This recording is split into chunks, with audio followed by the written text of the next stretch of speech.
Winter Olympics in Beijing, and I'm really looking forward to that. Great.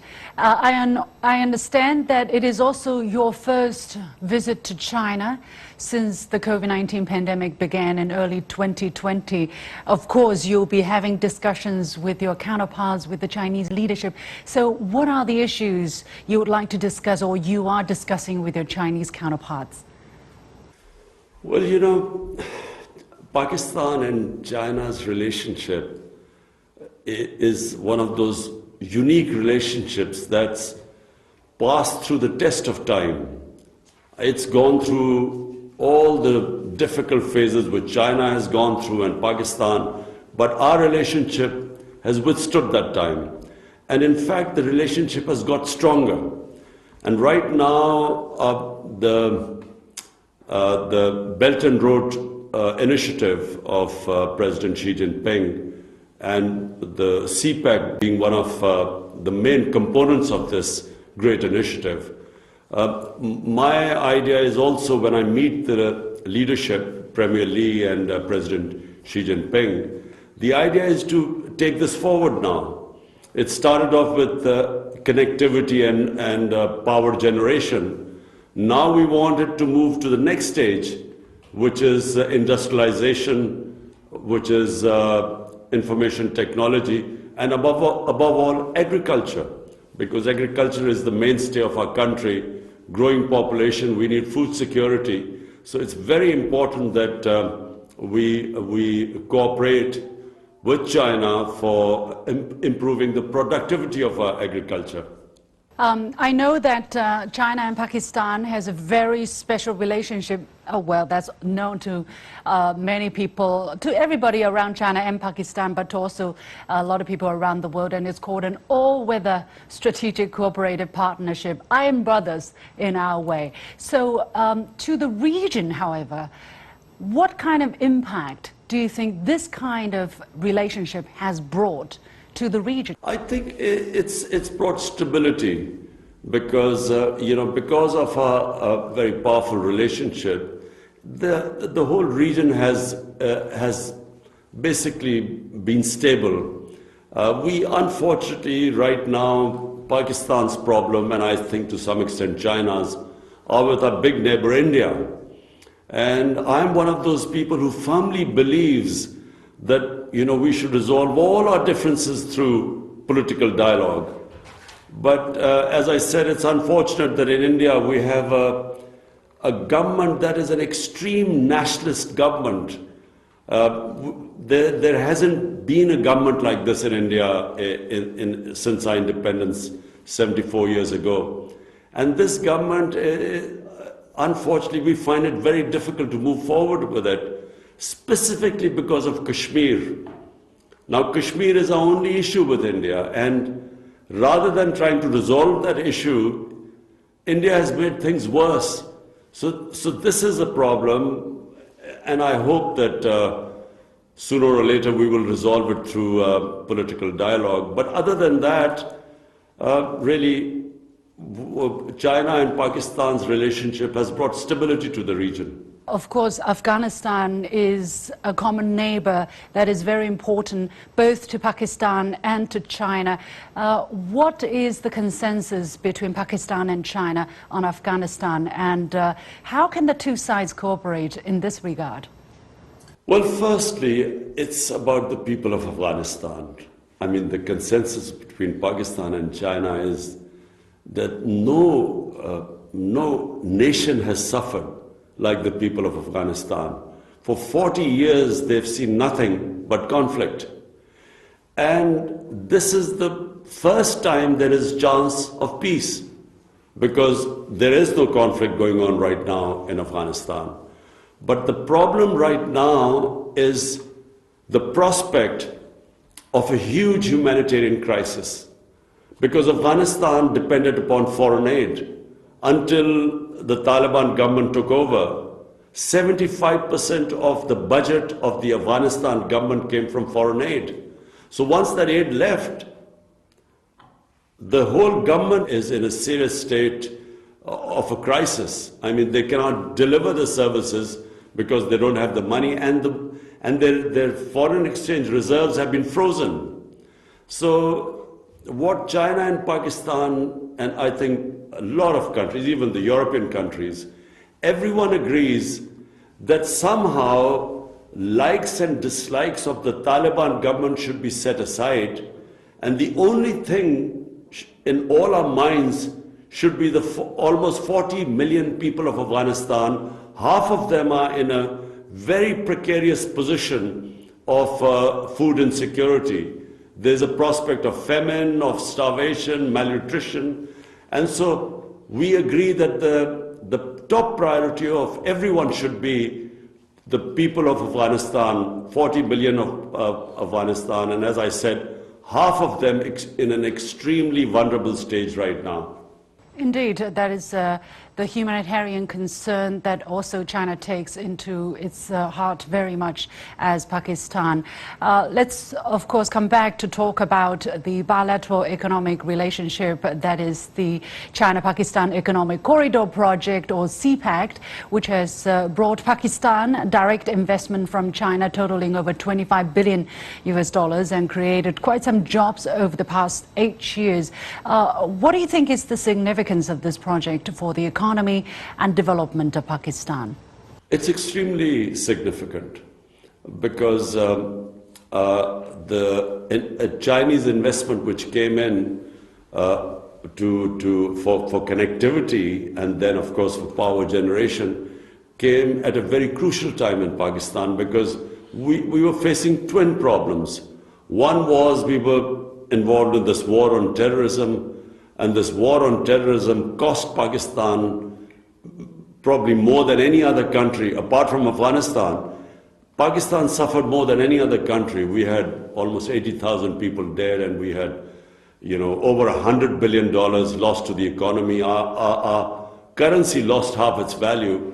And on top of it, we had two very corrupt governments, which also caused the financial crisis.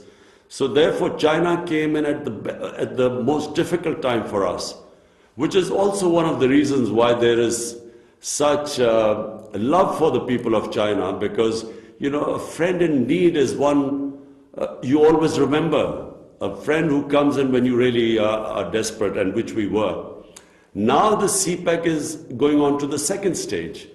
And the second stage is, number one, is investment in our industrial zones, so industrialization. Number two, information technology. Pakistan is now giving great incentives for investment into our technology zones. And then number three, I mentioned before, is agriculture, because Pakistan basically is an agricultural country. And we really need help in investment in productivity in our agriculture. So we are already signing MOUs with Chinese companies which will be mutually beneficial. So the Chinese companies will also gain a lot from investment there, and Pakistan will gain from the technology transfer. So CPEC is now in this phase 2. Great news, great news. Good to hear that. I understand that the year 2021 marked the 70th anniversary of diplomatic ties between China and Pakistan.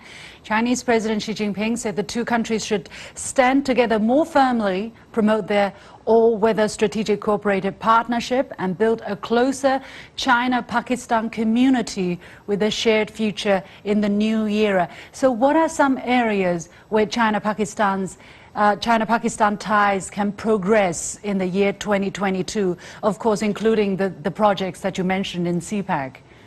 Well, Pakistan's emphasis since my government has come in is on geoeconomics. We have so far concentrated more on geostrategic importance rather than the geoeconomics. And so geoeconomics means my government's priority is to lift our people out of poverty. We have, unfortunately, almost 25% of our population below the poverty line. And the main consideration is to lift them up. And the role model we have in mind is, of course, China. No country in human history has ever lifted so many people out of poverty in such a short space of time as China. Because from what we know, they've lifted almost 700 million people out of poverty in the last 35, 40 years. And President Xi Jinping just announced the end of extreme poverty in China. So this, for me, is one of the greatest achievements in the history of mankind. It's never happened in human history before. So my government's concentration is somehow to lift our people out of poverty. And the model we look to is China's model. And this is where we hope to really learn the most from China. How do we and of course, we've had meetings on this before. How do we create wealth and then use that wealth to lift people on the bottom tier out of poverty? Yeah, we hope that China's example, China's experience can provide some inspiration for countries such as Pakistan. And we wish you really the best in that regard. As we talk, we have a lot of things to celebrate, but the world really has been suffering from COVID-19 and the kind of economic downfall that the pandemic has caused to us. So cooperation is extremely important. How do you see the overall cooperation between China and Pakistan in terms of fighting the pandemic, and in what ways has China supported Pakistan in fighting the pandemic? And looking forward, what else do you think can be done? Well, Pakistan, I'm very proud to say, is one of those few countries which coped with the pandemic better than the vast majority of the nations that are affected by the pandemic. We are considered amongst the top 3 countries which coped with the pandemic best of all. In other words, we saved our economy, and we also saved our people from the pandemic. Now, we learned a lot from China, because as the pandemic spread, we immediately had very close contacts with China and learned a lot from the experience, because it started in Wuhan city first of all, and then it went to other places. So we were in close cooperation. We learned a lot. We, of course, got when the vaccines came out, we of course got help from China, other countries too, but China helped us at that critical time. So fortunately, we are very pleased to say that we were one of the few countries that coped with the pandemic better than others. Definitely, we hope that the situation will continue to improve and that we all walk out of this pandemic as soon as possible. Finally, in between China and Pakistan, we are good brothers, but Pakistan also has good relationship with other countries, and Pakistan and the United States are also good friends, let's say. But some media are saying that Pakistan-US ties would face challenges due to rising tensions between China and the United States. What is your comment? My comment is that the world does not need another Cold War. The world should not go through the situation where it's divided into 2 camps. And it does not benefit anyone. In fact, everyone suffers. But people gain if there's cooperation between the countries. We saw, in my lifetime, I saw the European Union came into being, and then we saw the standard of living of the entire European countries go up. So what I would say is that I hope that this does not escalate into another Cold War where we have to choose sides. We have good relationships with the US. We have probably what we call iron brother relationship with China. And we do not want there to be a situation where Pakistan has to say, look, if you are with China, then you have to cut off your relationship with other countries. In fact, what we want is Pakistan to play the role which it played in 1970, when Pakistan was instrumental in getting the United States and China together. The famous visit of Dr. Henry Kissinger, was organized by Pakistan. So we hope to play that role. And my priority in Pakistan are the 220 million people in my country. And the only way my country, I will get my people out of poverty, the bottom tier out of poverty, is if we have economic well-being. And economic well-being comes with stability and peace. So if you have conflicts, the first thing that gets affected is your economy. And that's the last thing we want. Indeed, peace is the message and is the aspiration for the whole world.